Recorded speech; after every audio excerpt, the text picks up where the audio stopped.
Everyone, আমি শিমুল বেলা শেষে থেকে নতুন আরেকটি লাইফস্টাইল ভিডিও দেখার জন্য সবাইকে স্বাগত জানাচ্ছি।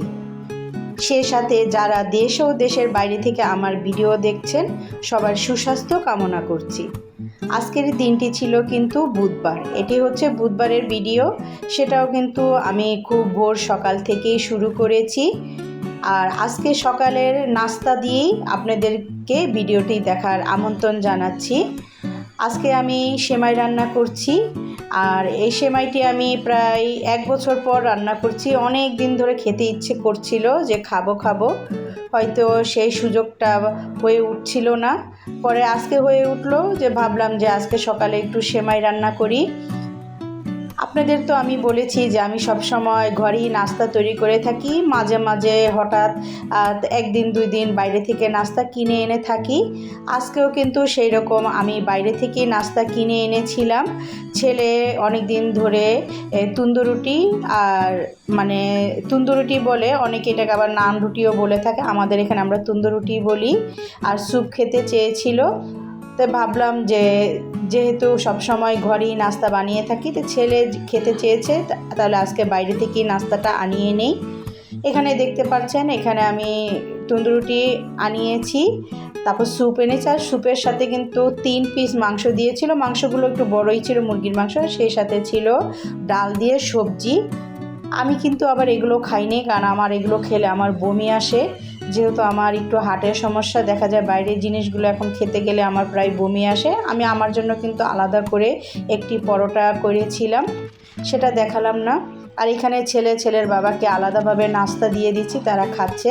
এই নাস্তা খাওয়ার শেষে ছাদে চলে আসলাম।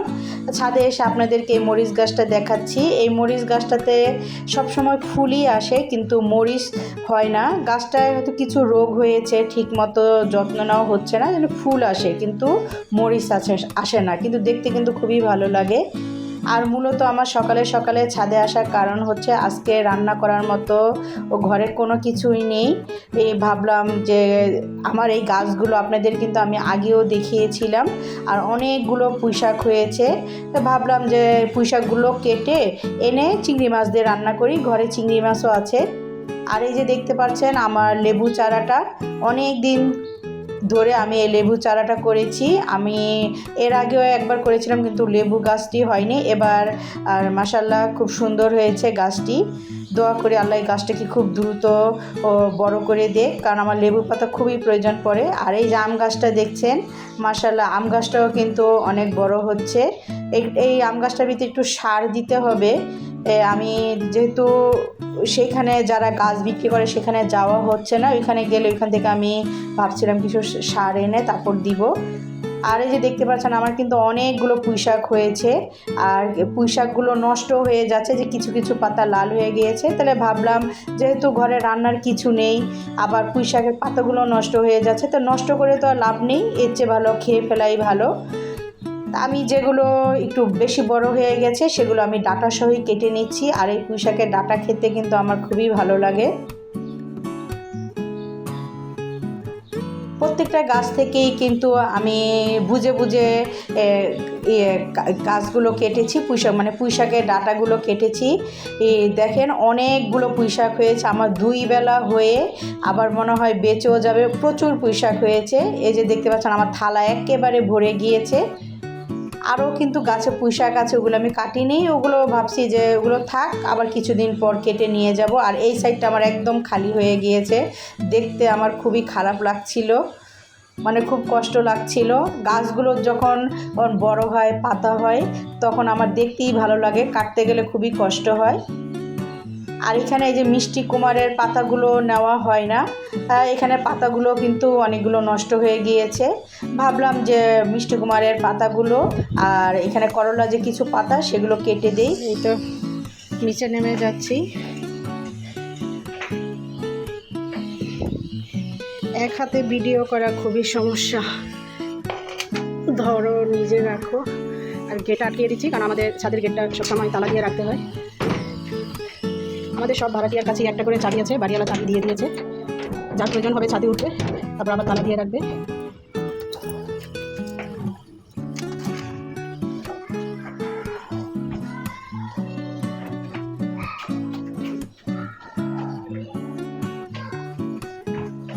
ছাদে থেকে পুঁই শাকগুলো এনে আমি কিন্তু অফ ক্যামেরায় সেগুলো বেছে কুটে ধুয়ে নিয়েছি। ধুয়ে নেওয়ার পর ঘরগুলো গুছিয়ে ফেলেছি। এই যে দেখাচ্ছি আপনাদেরকে, ঘরও গুছানো হয়ে গিয়েছে। ছেলের আবার আজকে পরীক্ষা আছে, ছেলের আজকে বায়োলজি পরীক্ষা, তো যেতে হবে, রান্না বসাতে হবে খুব দ্রুত, তাই খুব দ্রুত কাজ করার চেষ্টা করছি। পুঁই শাকটা কষিয়ে নিচ্ছি, আর পুঁই শাকের ডাঁটাগুলো আগে কষিয়ে নিচ্ছি। পুঁই শাকের ডাঁটাগুলো একটু শক্ত থাকে, তো মানে যেগুলো আমরা ছাদে লাগাই ওই শাকের পাতাগুলো দেখবেন যে পাতা না মানে ডাঁটাগুলো একটু শক্ত থাকে, সেগুলো আমি কষিয়ে আগে নিয়েছি। আর এখানে এই যে পুঁই শাকটা পরে দিয়ে রান্না শেষ করে নিয়েছি। রান্না শেষ করতে করতে দেখলাম বারান্দায় এসে যে আকাশটা মানে এত সুন্দর লাগছে, মানে চোখ জুড়িয়ে যাচ্ছে। ভাবলাম আপনাদের সাথেও সেই মুহূর্তটা একটু শেয়ার করে নেই।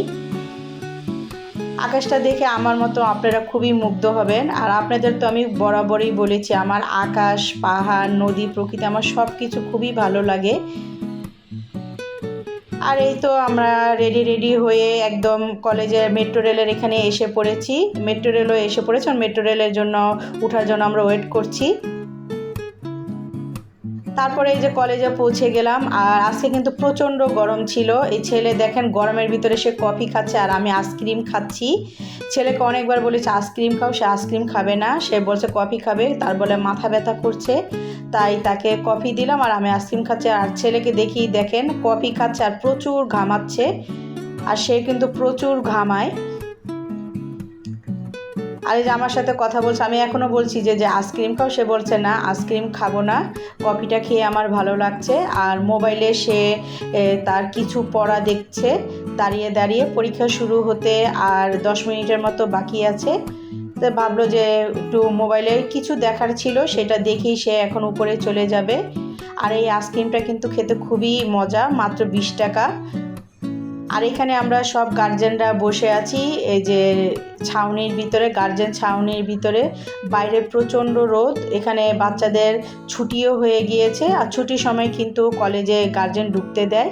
আর ওই যে দেখতে পাচ্ছেন কিছু ভাইয়ারা কিন্তু ওই যে কিছু কাপড় টানাচ্ছে। এটা টানানোর কারণ হচ্ছে তাদের কলেজে আগামীকাল একটি ফেস্ট আছে, মানে আইটি ফেস্ট। এই জন্য এই গার্জেন ছাউনির ভিতরে স্টল বসবে, খাবারের স্টল, আইসক্রিমের স্টল, মানে আরও অনেক স্টল বসবে, এখানে বসবে। তারপর ওর মানে এটার অপোজিটে যে দেখা যাচ্ছে জায়গাটা, সেখানেও বসবে, তাদের মাঠে বসবে, স্টলগুলো বসবে। এই জন্য তারা কাপড় দিয়ে, ওই যে দেখতে পাচ্ছেন একটা সাইনবোর্ড, ওইখানেও কিন্তু স্টল বসবে। এই জন্য কাপড় দিয়ে তারা স্টল বসানো ডেকোরেশনটা করছে গার্জেন ছাউনির ভিতরে। সে ভিডিওটা কিন্তু আপনাদের সাথে আমি অবশ্যই শেয়ার করব, আশা রাখি আপনাদের মনে হয় ভালো লাগবে ভিডিওটি। পরীক্ষা শেষ হয়ে তারপর এই যে ছেলেকে নিয়ে বাসায় রওনা দিলাম। আর এটি হচ্ছে মতিঝিল এলাকা, মানে এটা সবাই চিনে থাকেন, ঢাকা শহরের মতিঝিল শাপলা চত্বর। এই জায়গাটা কিন্তু আমার খুবই ভালো লাগে, দালানগুলো বড় বড়, আমার দেখতেও খুবই ভালো লাগে, তো ভাবলাম সেটাও আপনাদের সাথে একটু শেয়ার করি। আমার আজকের ভিডিওটি যদি আপনাদের ভালো লেগে থাকে প্লিজ একটি লাইক দিতে ভুলবেন না। যদি আমার চ্যানেলে নতুন হয়ে থাকেন চাইলে চ্যানেলটি সাবস্ক্রাইব করে বেল আইকনের অল অপশনটি প্রেস করে দিবেন, যাতে আমি ভিডিও দেওয়া মাত্রই আমার নোটিফিকেশনটি আপনাদের মাঝে চলে যাবে। চাইলে আপনারা সময় করে আমার ভিডিওটি দেখে নিতে পারেন, সেজন্য আপনাদের কাছে আমি চিরকৃতজ্ঞ থাকব। ভিডিওটি আজকে এই পর্যন্তই রাখলাম। যদি বেঁচে থাকে আগামী সপ্তাহে আবার নতুন আরেকটি ভিডিও নিয়ে আপনাদের মাঝে হাজির হব। সেই পর্যন্ত আপনারা যে যার স্থান থেকে নিরাপদে থাকুন, ভালো থাকুন। আল্লাহ হাফেজ।